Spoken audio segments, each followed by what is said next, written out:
I've known this guy that we're going to introduce 40 years, you know, and I'm just so grateful for all the old bastards that's come tonight and next week because I remember who I am. So it's fantastic to say that, but no, it's funny, you know, because when you're a footballer, it's quite important to have a good relationship with the physio, you know.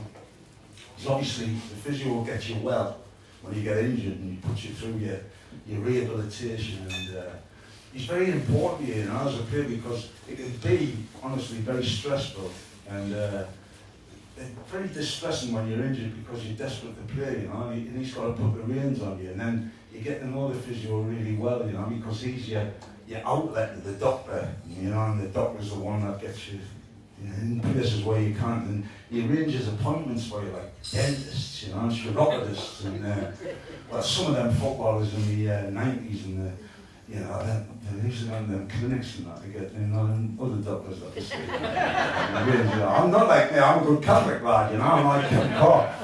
I used to take Kevin Carr's boots, you know, I'm a good Catholic lad. But, you know, the physio is also, he's like your therapist, he's like your marriage guidance of it. In times, like Derek, being as wealthy as he was like the bank manager as well. And it's very important, but they're very unsung heroes, you know. And it's an absolute honour and a pleasure to introduce you tonight, right? We're going to have a lovely night, and after we've done a big interview, if there's any questions, just fire them in one at a time for Derek or myself, and I'll tell you some lies. But without further ado, can you please put your hands together for our special guest tonight, Mr. Derek Wright.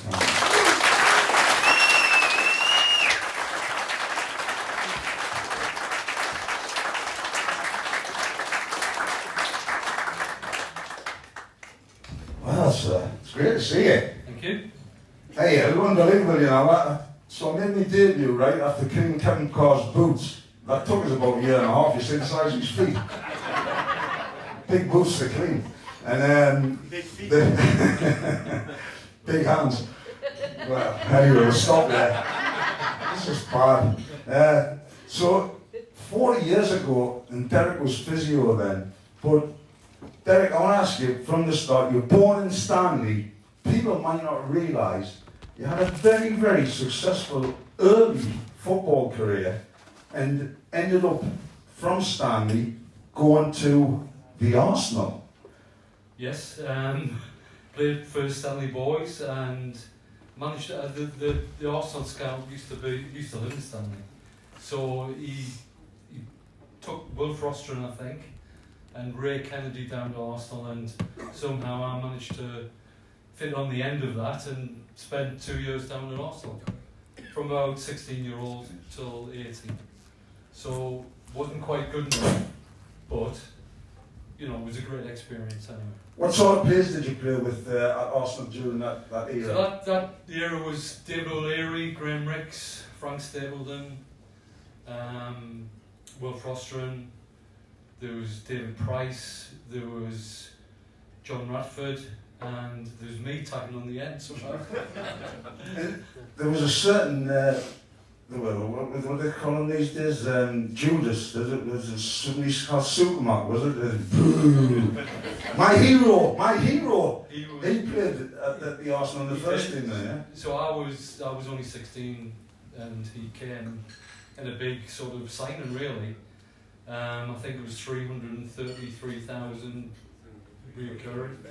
And then, but he was a good man. He sort of did well for Arsenal, and he took the young lads under his wing a little bit as well. So yes, I mean he was great with me. And then when I left Arsenal, he was manager of Fulham, and asked me to go down for an interview. He heard I'd gone into physiotherapy, and then asked me to go down for an interview one Saturday morning before a game. But it was, you know, I was up here working in the health service, and he said, could you come down for an interview the next morning? And basically got on my Fiat Panda and drove all the way down to London, and just got in time for the interview at 9:30. Managed to get the job. He says, right, okay, you've got the job, son, and then drove all the way back. So I think he was just nothing to do with the physio, but he was impressed that I drove all the way down there. tell everybody that you come to Newcastle United. How did that happen? Dr. Beveridge's son Neil's here tonight. Dr. Beveridge was the club doctor. You remember Dr. Beveridge? I remember Dr. Beveridge very, very well. Getting back to that story about the... So Dr. Beveridge wrote me a letter. There was no phones in those days. They wrote me a letter and asked me if I would be interested in the job at Newcastle. Went for an interview with him and Jack Charlton the night before they played QPR, and they drew 5s each, I think, that day. So went for an interview. Kevin Carr's shaking his head there, by the way. We injured then, Tash. Oh, you played? Oh, sorry, I don't remember. I said Derek didn't mention QPR. I was there. And that was it. Big Jack says, "Do you like fishing?" I went, "Not really," but and he said, "Right, you've got the job," and that was it really. So started a couple of months later and came to Newcastle. It's funny, isn't it? You've obviously you supported Newcastle as a kid. Yes. Yeah. So you've come full circle from Arsenal, like these Cockney whiz kids and all that, and you're back at your home club. Tell us about who was the players, and obviously I was apprentice professional that season, but I turned pro. But I can remember some of them there. Who was the players? What type? Yeah, the young players. I mean, you were very bad at doing the jobs in the treatment room, I remember. But there was one certain Gaza, and I remember Gaza. First day I met Gaza was just sounds awful, but a fat little boy, really. Well, boy isn't awful, actually, to be fair. You've done really well there. I hope you're not taking that one. Came into the treatment room, called me Mr. Wright, could he do anything for me? And I looked at him and I thought, well, he's got no chance of making football. So, then went that following week, watched the training, and then just remember thinking, is that fat little lad that came into the treatment room? He was unbelievable. I mean, but he was just the character and his personality was, he was just off the wall, really. Jack made him go down to the oven door. Can you remember the oven door? Well. Made him go down to the oven door and get a proper meal every day because he was living on Mars bars, basically. And he just got better and better and better. And he was a great lad. He was cheeky. I mean, he was, I used to go outside, my car wasn't there, and then I realised, Gaza would eventually take me to where the car was, about 10 miles away.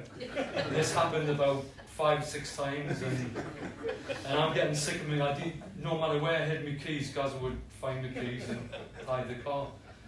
And then I managed to find the keys off him, managed to go to the car, move the car, and then he took me to where he thought the car was, and then the car wasn't there. And he crapped his pants. Mr. Wright, I'm really sorry, the car's just disappeared. So eventually we found the car. Hey, you've got loads of stories on Gaza as we have, but what about Jack as the manager? How was your relationship with Jack? Jack was great. I mean, Jack didn't call me Derek, he called me Dennis from Close enough. Still called me Dennis when he left. When he came back in reception, Dennis, how you doing, son? But he was just a character, really, and he was sort of, Kevin will tell you as well, he was just used to turn up to training sometimes in his fishing wellies and walk on the pitch, but I mean, he was a great man. I thought he knew his football inside out, and he just, he cared, but he just sort of didn't care about the niceties. Even when I don't know if you remember this, the lads found his Y fronts before a game and hung his Y fronts up just as the lads were going out to the pitch. So there's the big pair of Y fronts with God knows what were on the Y fronts, but the one clean.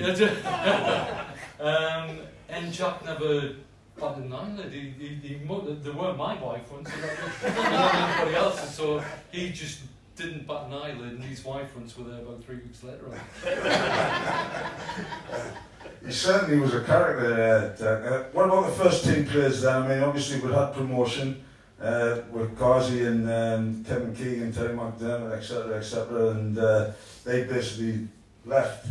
So your players that you had then was a core of Peter Beardsley, Chris Waddle, Kevin Carr, Dave McCreary, John Anderson. Yeah, I mean... Is there any of them difficult to treat? I mean, you got plenty of practice with Davy Mack, didn't you? Well, Davy Mack was... Well, I used to call him Man Friday, really, because he never trained from, Monday till Friday, and turned up on Friday, played Saturday, back on the treatment table again. But Davy was as hard as nails, really. But it was like, I've got my, tight hamstring, and right, okay, David, will make sure you're fit for Saturday. And he just used to, stay in the treatment room all. I remember when we played, I wasn't even on the bench, I was standing next to where they used to have the TV cameras, and Peter Haddock was playing, and there was an injury where the nylon stud, was it Peter Haddock's nylon stud went in a Davy Max? It was, yes. And you were a physio then? I was just before me, actually, Was but it? that was... Well, that's fucking brilliant, isn't it? I don't know what that's what happens when you're off the cuff and you're on live. Well, I thought the physio that mended it was brilliant. So, yeah, he I think at the time, so from what I hear, Dave McCreary had a really nasty injury, about 60 stitches, I think, this cut on his leg. But David had long hair, and I think Arthur Cox was around David, seeing how he was, and David was screaming, and Arthur said, "Don't worry, son, your leg will be put right." And he says, "No, you're on me hair, stand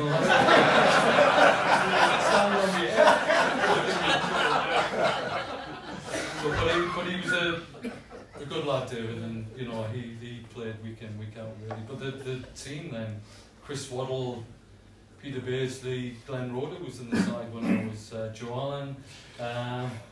The team were a solid team, really. I mean, was any of that side? I mean, I'm going to ask this question quite a lot because it interests me, because I obviously was in amongst them. Any of them difficult to treat, or was there any little bit different quirks about them and whatever? No, I mean. Then you have tights and, I don't know, stockings. Gaza couldn't, and obviously later on in years you realise why, but at the time Gaza couldn't sit on the treatment table. He couldn't, so he used to put Gaza on and assess him, and, maybe put a machine on Gaza, and you could see him agitating, and then he just had to move the machine out of the way and get off the table. He couldn't settle, So he was obviously, he had issues, and we recognised, Dr. Beveridge recognised he had sort of issues as well, and we managed to try and start off the process of getting help. But he wasn't awkward, he wasn't a nasty lad, he was a great lad, really, and very welcoming to everybody else. When Mirandina came into the club, Mira couldn't speak a word of English, and Gaza taught him English. So Mirandina ended up going around everybody, hairy pie. I heard Mira do that one day. And then bizarrely, Mirandina brought a picture, a photograph of his wife giving birth, not from the top end, from the bottom end. And I'm thinking he's taking this to literally the but Gaza was just a joker, really, but what a player. Yeah, unbelievable. Right, so Jack's left the club, and who was your next manager? Next manager was Willie McFall, and Willie was... Bless him. Great. He sold me, got rid of us. Thanks. But yes, I mean, great lad. But I think, maybe looking back, maybe two sort of close to the players. Yeah, you've a long time, yeah. And, but a great character, great man. And even when years later he used to come back to the club, you know, used to pop into the treating room, and I was quite upset when Willie got the sack. Actually, I think it was my first experience of somebody getting the sack who I was close to, and I remember it toughened me up a little bit, really, because it happened about 25 times after that. For him being the first one, I was quite upset at the time. So you're in the treatment room now, just coming away from the managers and the players a little bit. Yeah, I remember you just mentioned machines before, right? I mean, nowadays they've got bloody ice things where you put you in for this, that and the other. You can tell us what the names are. But there was 3 machines I can remember. I remember when Keegan McDermott had greyhounds at Brough Park, and we used to have to see a physio called Alec Much, who was an old boy, had been there for years and years, hadn't he? Yeah, he was. And I went in to get treatment at the ground one day as a kid, and I had to see Alec Much because Derek was with the first team. And I went into the treatment room, and he says, "You'll have to wait before you get on the bench." And I went, "Why?" He says, KK. I went, "Oh, fuck no." Alright, so I waited outside, and I'm looking, it was about an hour and all that, and I'm saying, "Fucking Keegan." I said, "Oh, man, I need to go." And anyway, I was thinking, so I knocked on the door again, and he went, right, come in now, son, wait a minute. Here, boy. He's got the fucking greyhound off the fucking treatment table. He was giving the greyhound ultrasound. He says, "Oh, it's running tonight at Brough Park." I went, "I've got to play on Saturday. The fucking greyhound's getting treatment before me." He says, "I think greyhound's more important." I says, "Will it win?" He went, "I get everything you've got on drop 6. So, machines, what did you have to play with? Because they've got all these new... I went to Chelsea, they had bloody oxygen tents and all sorts, and, you know, that was just for the manager. I mean, the machines, when I first went there, were old, I think. The multi-gym was... I mean, they don't have multi-gyms now, but the multi-gym was rusty, it was dirty, and the room... And I thought, I'm going to have to... I mean, my first couple of weeks was scrubbing everywhere, making sure everything was spotless, and, you know, treatment room's a treatment room, it shouldn't be anything else, really. And, you know, the machines that we had at the time were just basic machines, but Joe Harvey used to come in on the heat lamp. Jackie Milburn, actually, was there when I first went. Jackie Milburn used to pop in on the heat lamp. Everybody loved the heat lamp for some reason. And Jackie Milburn had been on everybody wanted to get on after it. I've been on the same heat lamp with Jackie Milburn. But yes, and eventually the club, I think, when I put a report in and said, "Look, we need this, this and this," they were very good, actually, the club. They got me what I wanted, and, you know, just sort of up the game a little bit.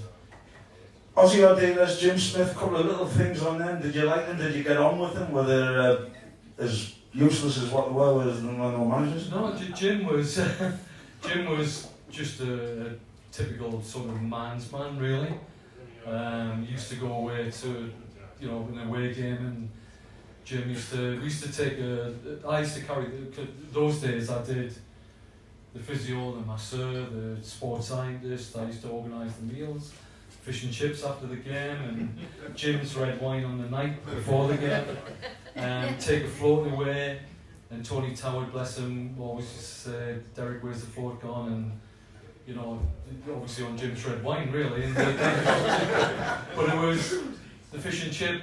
We used to always have fish and chips then, and we played Blackburn away, and I remember there was always a fish and chip shop near Blackburn, and the man standing outside the door was the fish and chip man. He used to give him the order, and so I give him the order when we first arrived at the game, and Jim's in full throw, and he's team talk and effing and blinding and like, and this knock came on the door, and I'm thinking, please don't let that be the fish and chip man, please. And knocked again, and he went, who the fuck's that at the door, you know? And so like going up, so I opened the door, and the man, "Was it 6 chicken and chips or 5 fish and chips?" And I'm going, you know, but get out. You know, it was like, but he was a man's man, Jim. He was great to work for, actually. You know, he would sort of look after you and sort of protect you as well, really. What time used to join it, because I was only 26 when I came to the club, so I was about 27 when he was the manager, and we trained at Peebles once, and they were doing a practice game, and they were short of a fullback, so he said, Derek, come and play, but I hadn't been taking any notice of what was happening. But the activity was that when the goalkeeper got the ball, he had to give it back to the goalkeeper, and then he kicked it up. So goalkeeper, I'm shouting at the keeper, wouldn't have been you, would it? No. give me the ball, I'm free. So the goalkeeper, whoever it was, brought me the ball, and I'm going up the wing playing 1-2, and I'm in the team on Saturday. And he just stopped the train. Right, what the f are you doing, Derek?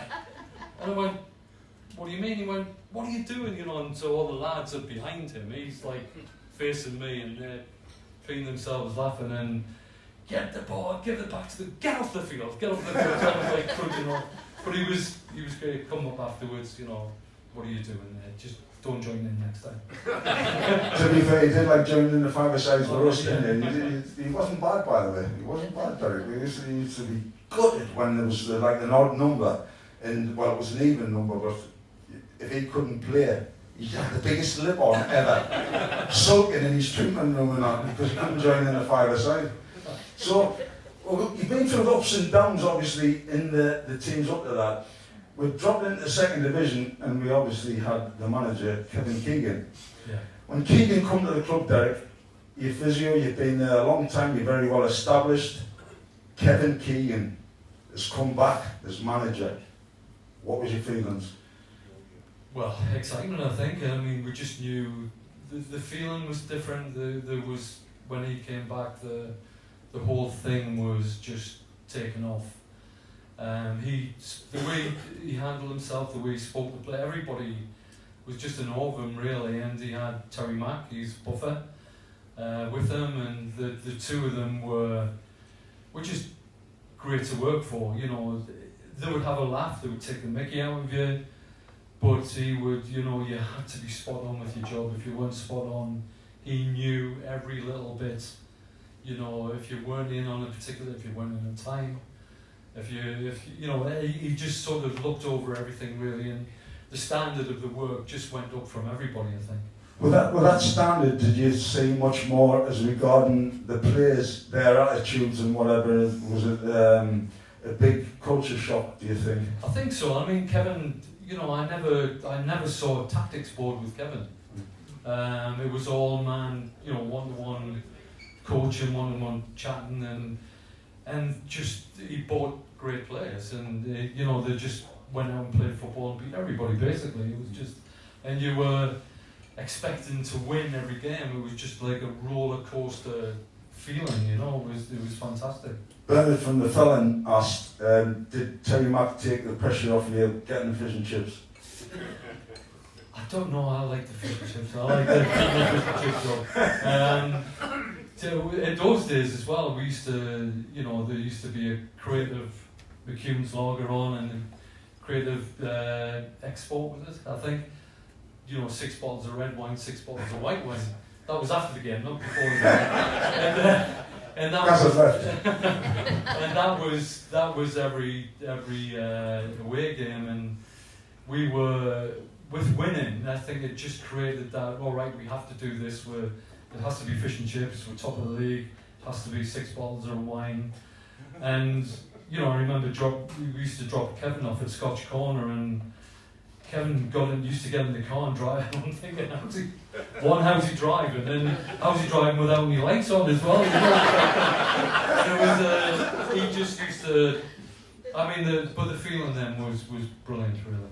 So with Keegan, you mentioned the players that he brought in the calibre. I mean, just off the top of my head, Ginola, Ferdinand. What were them like to treat? I mean, fantastic players. Rob Lee, Ginola, Ferdinand. Les was a great man. It still is, and Les could play the odd trick. I mean, I used to love me little orange medical box, which I used to take out to training every day, and was very OCD about it. Had everything in line, all the tablets, the strap-ins and everything. And then we had a female doctor trainee came into the training ground, and it was the first session outside, and I said, right, okay, I'll take you outside, I'll show you what's what, and she said, what's in the orange box? And I said, well, actually, it's all my... She said, can I have a look? So I opened it up, it was full of condoms. Full of condoms, Mars bars, like sexual toys, and I've never met this girl before, and obviously the lads have been said, right, okay. You still got the box.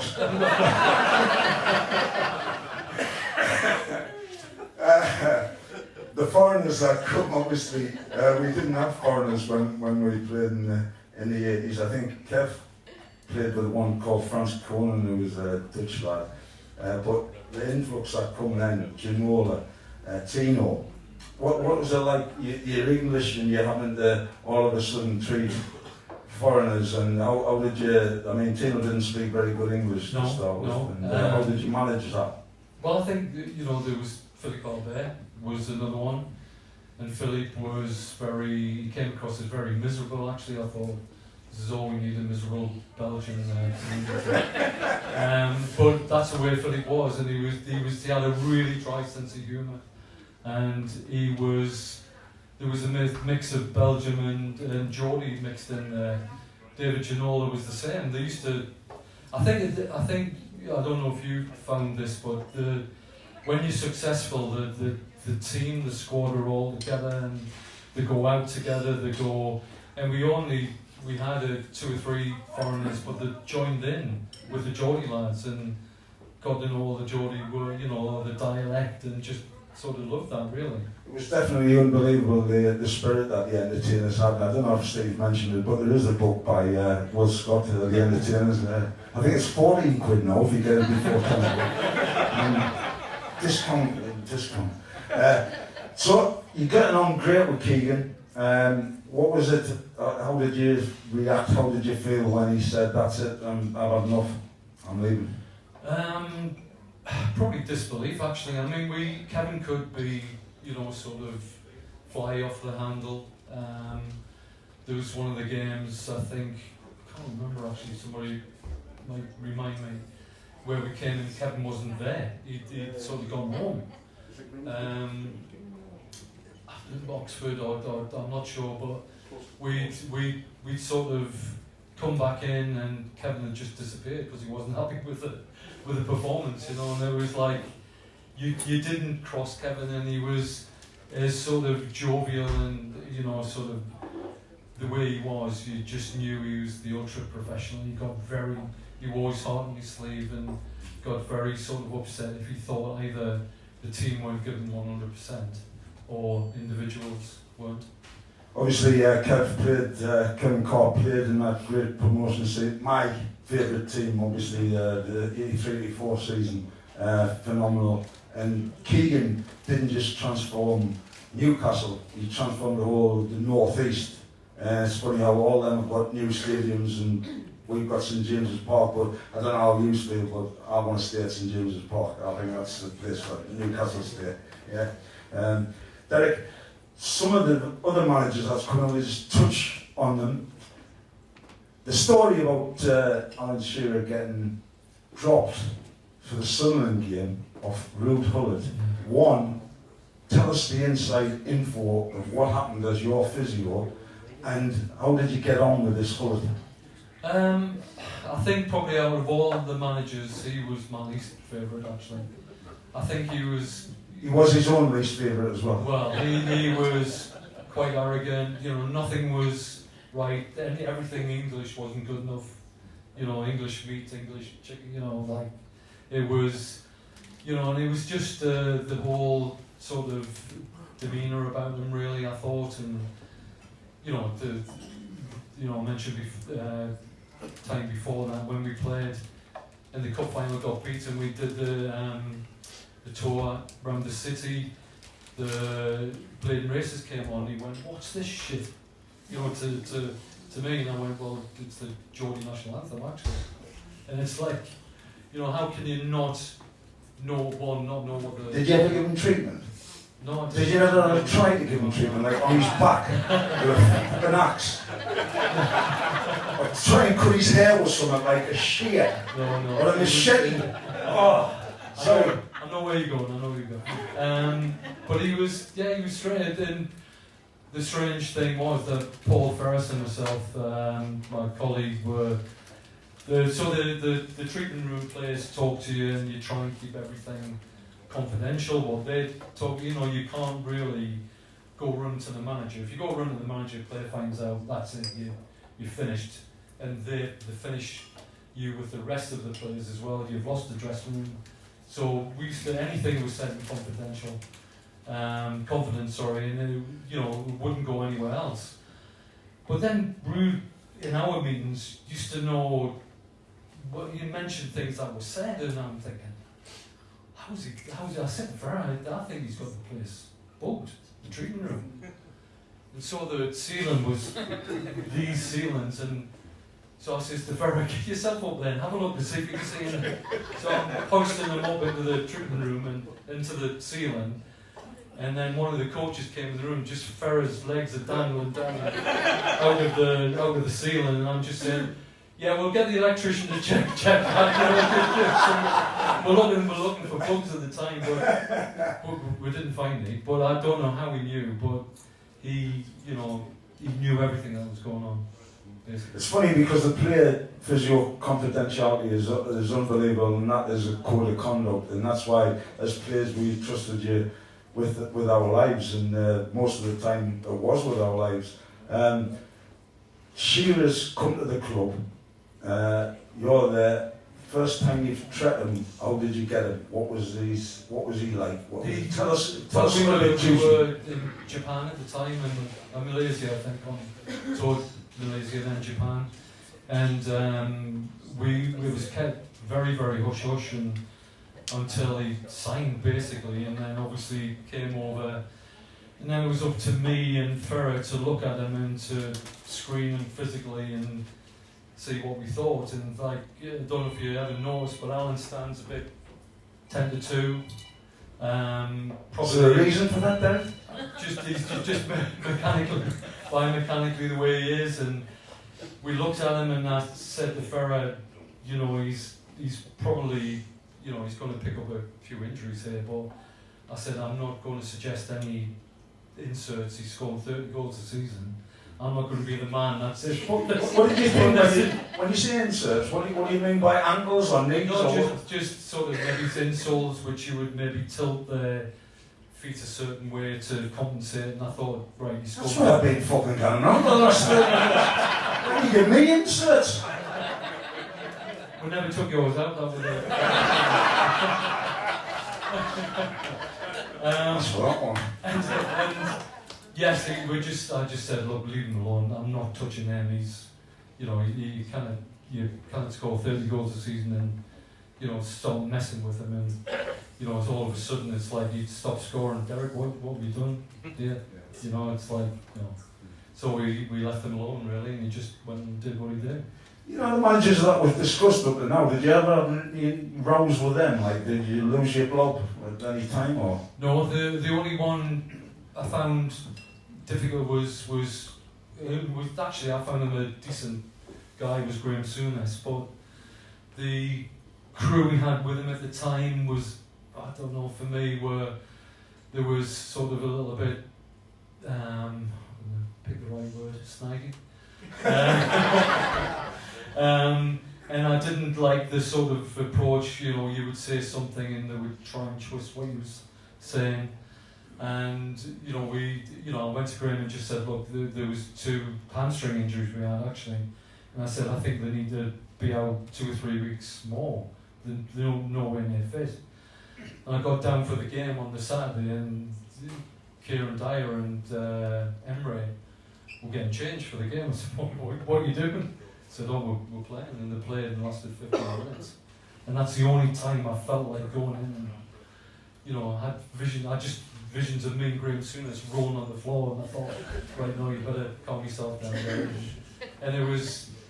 You didn't knock them anyway, from starting. And that was the only time really which I thought, that was out of order, but it didn't happen again, you know, so I think they realised. So Dennis, so Bobby Robson come, what did he call you? Bobby was a gentleman. Bobby was fantastic. Bobby was from our neck of the woods, really, Langley Park, and always used to talk about Southmore Juniors actually to me, and had the most bizarre and wonderful conversations with Bobby. I mean, you know, why do satellites stay in the sky, Derek? You know, and why the train coming into Durham, when we used to get the train down from Durham to the London Games, the train was rushing down the track, tilting over, and Bobby's looking at this train thing and saying, Derek, how's that train staying on the track there? And I'm like, well, I think it's to do with physics. I think, you know, I don't know if any physics teachers, I think it's to do with physics. I think it's the faster it goes, the harder it pushes down, and it's the shape of the wheels. Yeah, but why stay on the track? Well, I think it's to do with physics. Yeah, but how does it stay on the track? I don't know. Don't know. I said, if I find out, I'll tell you. You know, so there was these conversations all the time with Bobby, but the one thing with Craig Bellamy was a classic, which Bobby, I used to have to go into the manager every morning and say, right, he's fit, he's not fit, he's going to miss training today, but I think he'll be okay for the weekend. So I walked into Bobby's office, and the office was next to the corridor, and Bobby's, sorry for swearing, that little bastard Bellamy, that little, he said, you know, I'm going to strangle him. And at that moment, Craig Bellamy walked, all right, Craig, all right, son. Well played Saturday. And I'm looking at Bobby, and then he went, man management, son, man management.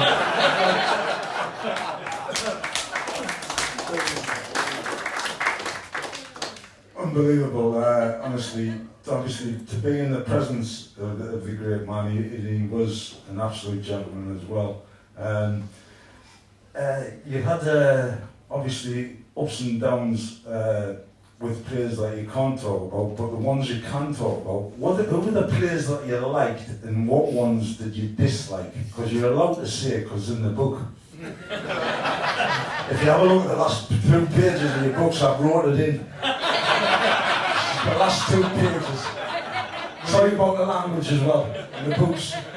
Will you get upset if I majority of the lads were fine. Craig Bellamy was difficult, and when I look, he's actually Welsh manager now, and I'm looking at it thinking, how's he managing to do this? I'm not sure, but I think he's managed to calm himself down basically. But with me, he was fine, but I've seen him be, you know, like with younger lads, sort of bullying them, and you know, just things that I didn't like really. And were you close to the Bellamy incident at the airport with John Carver? No, actually, Ferret did that game actually. But as far as I know, is what you probably know, is that the chairs were flying all over the place. I couldn't comment. But Bellas was difficult. But if he thought you were trying your best or your 100% yourself, he was fine. And I went to America a couple of times to Bellas and tried, got him to the surgeons over there, and he was always grateful. So that, there was definitely sort of, I'm sure he was bipolar really, I don't know if that's the right description, but there was certainly, some days he would be fine, and then some days you just didn't want to go near him really. So the incident with Bellamy and Dyer, you're obviously very, very close to that. How did it go off in the dressing room when you went back into the dressing room? What was the atmosphere like? The fight on the pitch, that was Dyer and that was my immediate feeling was I felt a bit sick actually, because it's not nice when you see your own lads fighting, I mean, and they were proper having a go at each other, like they were, and it was just the feeling of being, I thought, what the hell's going on? And it was just, I think everybody in the crowd felt the same. And, I thought Alan Shearer was going to rip them apart when he got in. He was like, you know, he had a real good, and then we had to keep Graham Souness off them, and it was like they were just totally out of order, you know, and they probably feel embarrassed now, I would imagine, and you know, probably ashamed of that time. But yes, it wasn't nice seeing it. You obviously had some highs and lows, Derek. I mean, being a physio at Wembley, the occasion for you, what was it? What was it like for you? Well, funny enough, the semi-finals were brilliant. We won the semi-finals. The finals were like, when you're at a final and you get beaten, and I've experienced it twice, and one as a supporter now. And it's awful, isn't it? Really, I mean, it's you know, people can say things, you try and pick yourself up, but it was so disappointing. And you know, when you go back to the hotel and have the do afterwards, and you're trying to get yourself sort of up for it, but it's not. You know, I hate losing. You know, so the lads must have been even worse, really. But semi-finals were great. Love the semi-finals. But the finals were awful. Have you got any little interests about Sir Bobby, and any that stand out for you that you can share with us? But Sir Bobby was, I remember, you know, him. The thing is with Bobby, he was quite old when he came to us, really, and he always used to get changed for training, and he was always out on the training pitch coaching. That's the thing I remember about Bobby, and he loved his football, he loved his coaching, and he would spend hours and hours sort of with the team, and tactically he was very, very bright actually, and you could tell the players were one in awe of him as a person, but you know, tactically he was brilliant, and he used to get so wrapped up in his team talks. We actually had one team talk in the sort of centenary suite when we didn't have a training ground. We had to go and have lunch in there at the ground, and it was the day. It was September the 11th, where the plane going into the Twin Towers, and the little TVs were on in the room, and everybody's sitting down having lunch, and like this came on the TV, and everybody's like glued to the TV, thinking you know, what's happened. And then the second plane goes in, and obviously it's history. And Bobby, I don't think Bobby realised what was going on, but Bobby said, right, enough of that, team for tomorrow.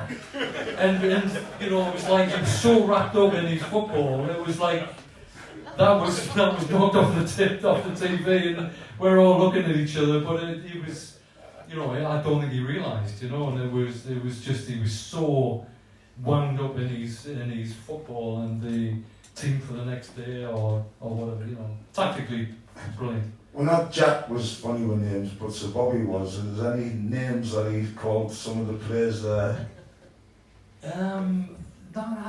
Jack was the worst. Jack was definitely the worst. Bobby, I think, was. Jack was the big lad or the little lad, or I'm not sure he said the fat lad together. I'm not sure like he went that far. But he was like the big lad, you know. Yeah, George Riley. Yes, him. You know, he was good like that. So Jack was definitely the one that struggled with the names. I want to tell you a postscript on the Allon Wickers that were hanging up, you know, Jack's wife and it was the day I made my debut, and he rang us in the morning at 10 o'clock on the next door neighbour's phone, because we didn't have a phone, believe it or not. Anyway, he said, "Right, do you fancy a game today?" And I said, "Aye." I said, "I'm playing at Benwell at 1 o'clock. He went, "You're not, you're playing for me, the big team." So, get there, he says, "Don't tell anybody that you're playing." So I get to the hotel where the lads are having pre-match and all that, and I'm saying to Tash, I said, "Cosy, I'm playing. And then said, "Jack's on, but doesn't tell anybody, I can't tell anybody." Anyway, he comes in the dressing room, Jack, and he names, like Derek said, "Big lad, you and you, right, same as what it was that week, and you little, you and he's going to get a game today." Pointed at me, "He's playing." So all the lads come down and shake my hands and that, I'm ready for quarter two, by the way. I've got my deep heat on me legs. Derek's looking at me saying, we're not playing till 3 o'clock. I'm saying, fucking let us out there. And anyway, all the lads, I'm looking around, I'm saying, Kevin Cork, okay, he's not getting changed. Glenn Roden, me captain, he's not getting changed. David McCreary, John Anderson, internationals, they're not getting changed. Chris Walton, Pete Beasley aren't getting changed. I'm thinking, what the fuck's that? This is a wind up. And I'm thinking, where's Jeremy Beadle? I'm the only one that's got my kit on. Because Jack, in them days, there was only 12 that played. So there was 11 played in one sub. And Jack named 13. So nobody knew who the odd one out was, apart from fucking me, because I had the strip on. Because I knew I was playing. That was a funny one. Then he come back in and said to Neil MacDonald, right, you're not playing. That was a bad one for Neil MacDonald that day. Just want to briefly sum up what your feelings, obviously, Derek. The opposition. I mean, did you ever have any run-ins with, like, I know you're very professional with physios, and there's a code of conduct with physios. Did you ever have any run-ins with any managers of the opposing teams, or did anybody, like, upset you in any way, or give you any stick, call you any names, or? Well, there was plenty of name calling. I used to get what you imagine, you fat, every time I used to go to the far, especially I remember Millwall. You can imagine Millwall, and you fat bastard was just like, yeah, the whole ground was singing it. So that seemed to be the favourite song, and that was the crowd. Obviously, managers, no, I had to jump in. I think we played I think Mark Hughes was manager of Blackburn, and there was a little foray, and I jumped in amongst it, and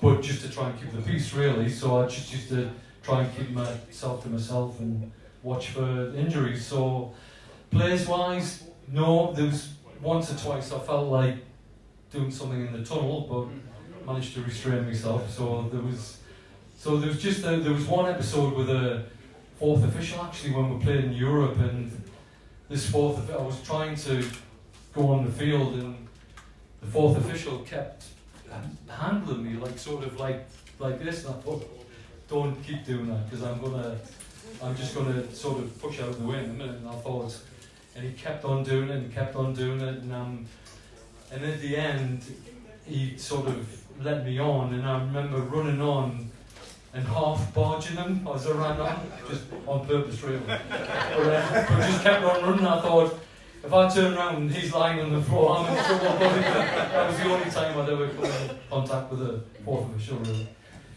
Our players, I mean, there must have been some players that you disliked because of their attitude, you disliked treating. Was there any that stood out that were really pain in the arse there? Alexander Pistone was a strange odd, really. He was a strange character, very surly, very Italian, sort of, and didn't like, everything was like, he was grumpy, puffy, and that's where the lads saw Stuart Pearce actually bought, they had a secret Santa, and he got the heart. Like a proper sheep's heart, basically. One of the I think Stuart Pearce had given him a sheep's heart for the secret Santa, and he still looked at the sheep's heart. Looked at the sheep's heart, thinking, didn't have a clue what was going on, but everybody else knew. He was just not a nice lad, really. What about, like, if they're coming in for treatment on Sunday mornings? I mean, this is how much I trusted Derek. I signed for big clubs in London. And instead of getting treatment at the clubs, I used to fly home on a Saturday night to see Derek on a Sunday morning. And that's how much I trusted him, and I was getting wrong for doing it, but at the same time, that's the trust that you have as a player when you've got the best interest of the players at heart, Is there any that used to twist on wanting to be injured, first of all, or the ones that you're telling them they're fit, and then were insistent that they were injured? We had an issue, I think, with Michael Allon. Obviously, it's well documented now, I think. Thank fuck for that. I was trying to make the best possible fucking way, I swear to you, and I took it. You can do it out. You relax then. Because I can call all I want, and I have done, by the way. But there you go. It's as you know, it's difficult from a medic's point of view, doctor, physio, when no matter who you're treating, if you're thinking or scratching your head, thinking this should be right, we've checked this, we've done this image, we've done this scan, what's the issue? And if the player's still saying to you, I'm not right or I can't play, but at that time we knew that he was looking to leave probably. He was looking to get a contract elsewhere. Allon knew that, and Allon and him were very close when they played together. But Allon just, knew what was happening and just really, I'm not sure what's happened since then, but certainly that period we were trying to get him playing, but Michael was just insisting that he wasn't fit really.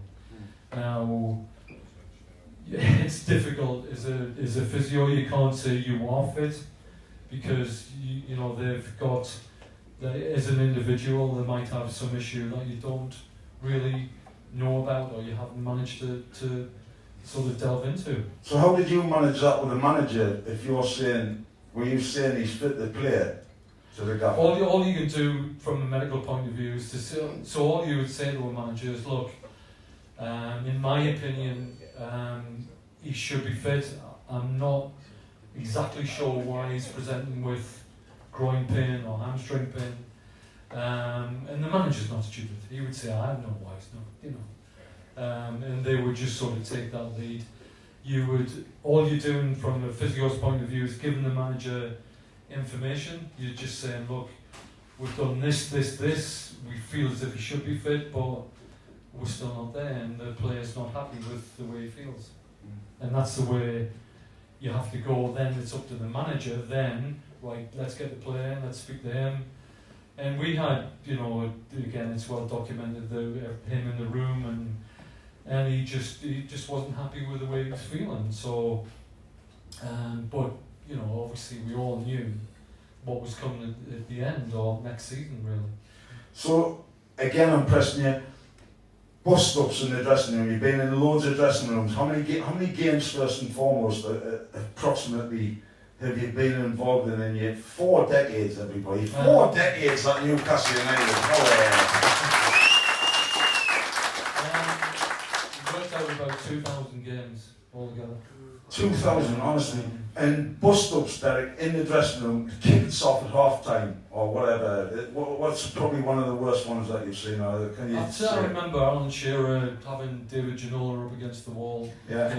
Did he have the condoms up at the box? That was basically why you're not crossing the ball to me, something simple as that. Yeah. David, and what did Ginola say? David in his sort of French, shrugging the shoulders or whatever like that. And Alan was typical Geordie style, getting by the throat, So you would see arguments, but you wouldn't bust up. The best bust up I've seen, I don't know if you were there actually, Kevin was Tony Cunningham and Billy Whitehurst. Yeah. Was one of the best fights I've ever seen. That man paid for one of the weekend. I should have got a video of that one. They just stood toe to toe in the big gym at Benwell and just punched each other until nobody was going to go in and break them apart. That was for sure. And I was in the piano with the lid down. And eventually they just ran out of steam. I think it just finished. That's the best fight I've ever seen in football. Tell us a little bit about now, Derek, because Newcastle ladies, you're involved with them? Yes. Just thought I'd come back from the Michael Owen story, Yes, about a month ago, Paul Catterson, the doc, asked me if I would go and help them. They've lost the physio and they've got to wait for the win for 2 physios to come in, so would I go and help them basically, which I said yes. So they're great. I mean, they're very professional. They're based at Kingston Park and Bullocksteads, and they're Bullocksteads. It's a training ground. I'm sorry. And they're very appreciative. They're very they're great. It's great to deal with. Really, it's obviously different for obvious reasons, but. You just try and do the professional job, really. We were at the Young Rising Stars thing last night at Sport Newcastle, and Newcastle ladies played 2 o'clock on Sunday at St James's Park. £8 for adults, £2 for juniors to get in, and all of us three can get in, old age pensioners for £6. So, are you at the game on Sunday? I'll probably be watching my 18-year-old. Young James is saying, Derek's son. Where's young James? 16. Where's he at? There he is. Top man, that's Derek's son everywhere. So it's brilliant to have you here. Last 5 minutes, I just wanted to stay so over 5 minutes. Questions from the audience. You've got any questions for Derek? Like you want? Yes, sir. Thanks very much. A few years ago, Derek, I read Stan Bowles' autobiography. And Stan Bowles, one of the stories that he told a few times in the book was about how players would turn up for matches. And one of the ones that got me howling was the fact that he was in the bookies with his kit on till about 2:45, missing from the changing room, but he was in the bookies. And he would turn up into the changing room, take his civvies out, off, and he was ready to play. Yeah. I mean, it's probably a little bit later when you were at Newcastle. Was there anything like that? Players turning up late, just kind of running by the seat of the pants?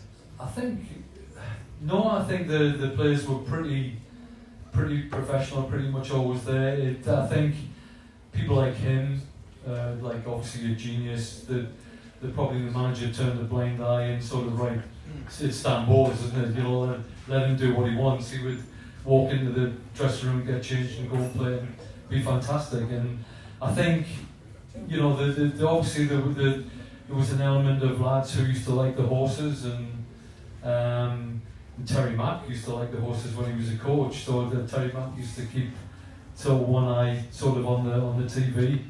But it was, yeah, most of the lads used to sort of turn up. Joe was always there early, stripped. With the orange box. No, actually, oranges. It's funny because Derek said when I went back to play, he says, "Don't worry, if you play badly or you get tired, we'll pull you off at half time." I said, "Jesus, I only used to get an orange at hockey." Fine. Right, next question's coming. Yes, about this. I'll come to you next. Derek, I had a message just before I came out tonight from one of my mates in the States. We used to work at the pit years and years ago, and he says he remembers you from Hartford Hall. Yes. Was that you? Yes, that was. So my first job was physio at Hartford Hall for Miners Rehabilitation Centre. Yeah. And that was one of the best jobs. Honestly, for that time, so that was just for the miners. The National Union of Mine Workers used to run that centre, and they used to give, they used to look after the lads every Thursday. They used to give them pre-bay tokens, take them all to the Bedlington Top Club. All got pissed, basically. Came back, put to bed, but they grafted the next day, and they were great lads, and that was a great grounding for me, I thought, before football, because it was, a group of 10 knee injuries or 10 back injuries, and you used to have to go in and take a class, and these miners were hard as nails, but the banter was. I was there on Space Hoppers when I had keyhole surgery. Yes, I mean we actually built a model mine in the grounds of Hartford Hall, just to sort of try and get an idea of what the miners were. And I went to Ellington Colliery and had a look down the mine, and sort of, and I always remember saying to the miner, how do you, because this mine shaft went 6 miles out under sea. And I said, how do you get there? He said, well, you jump on that conveyor belt there. And it was just literally about that wide. And I went, what, jump on it? So you had to jump on this conveyor belt on your stomach and down to where the train, unbelievable. I mean, the work was brilliant. So, yes, is the long answer to your question. But it was I was telling Keith back in the States. Yeah. I mean, it was a great job. Brilliant. There are just great stories about the managers. I'm old, but some young fans here who are a little bit interested in the modern managers. I'll say Joe Kinnear was probably the first one, like Nathan would have seen. But what was Joe Kinnear, Pardew, Bruce and Benitez like? They were. Donald got on all right with them all. Rafa was a little bit special, I think. He's obviously historically Real Madrid and Liverpool, and if you got caught with Rafa at 5 o'clock in the afternoon, just before you were going home, and mentioned Liverpool or Real Madrid, you were there till 10 o'clock as well. But it was great listening to him, and he was a good man. When I retired, actually, he sent a nice message. Allon Pardew, I enjoyed working. Allon Pardew was sort of very organised, actually, and very sort of forward thinking.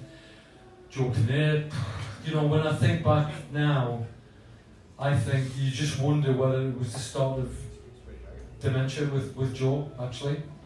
I don't know, I might be wrong, but I mean, things were going on then, and you think, that the bust up with the press was well documented, and things like that were happening, and I'm just not sure that was normal behaviour, so that might have been the start of dementia, really. I don't know, but Steve McLaren was probably a nice guy, but a bit of a disappointment, I think, really.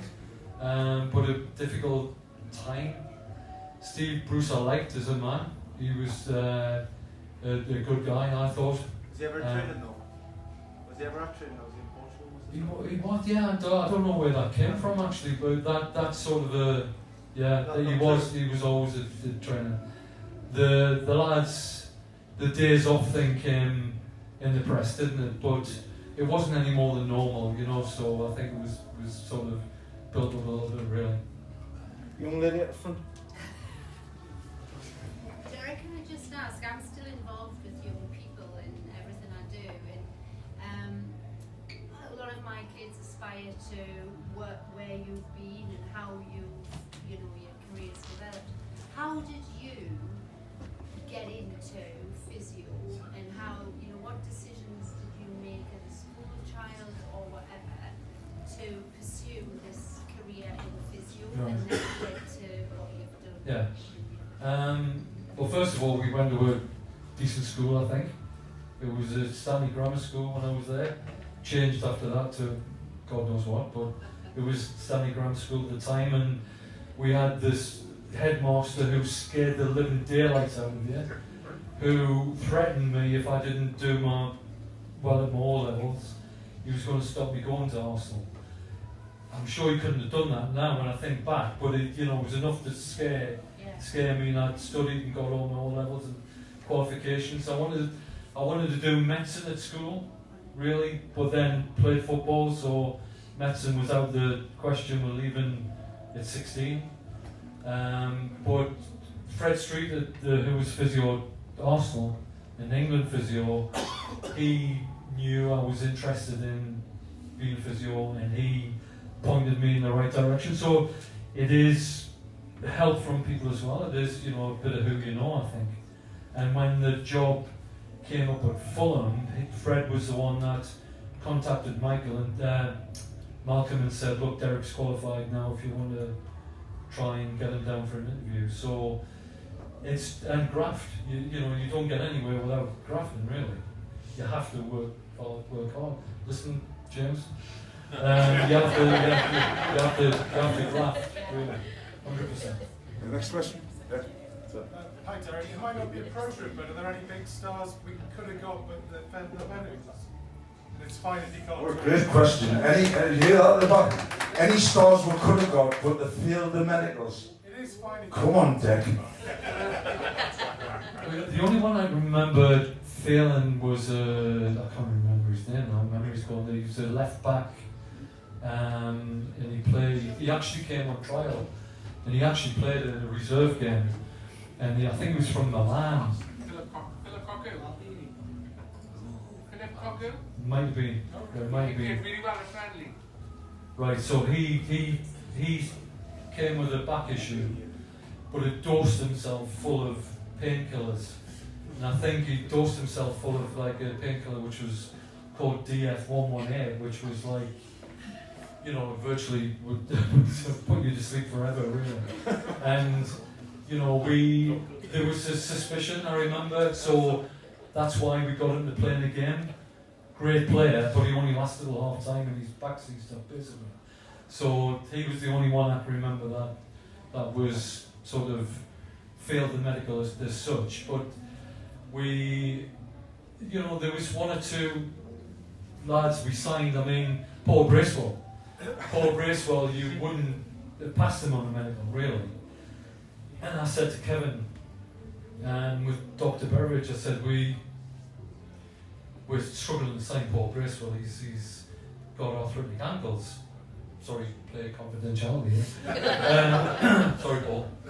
But you've got arthritic ankles. He's struggling. He says, Derek, he's played 40-odd games last season and 40-odd games the season before. Don't even x-ray his ankles. Don't give him a medical. I'm signing him. And he played unbelievable for, so Kevin was very much down the line, and for somebody to fail a medical, you have to look at everything, but Paul never even got as far as the medical, and we signed him. Thanks, Derek. Joe, you're very good at this. Do you fancy the match of the day, Joe? Funny enough, you can't get a game you can't get a job in this game of football because all the women have got them, haven't they? So maybe I'll have to get a skirt. Sorry, I'm just passing on messages from Joey Barton talking about Alex Scott. Wasn't me that said it. The two words he used wouldn't have been the same two words as I used, by the way. I thought it was very good. Anyway, actually, you've been an absolute wonderful audience, and it's a great time to stop. It's been a pleasure to have our very, very special guest, absolute, true professional, but also a true friend, Derek Wright, everybody.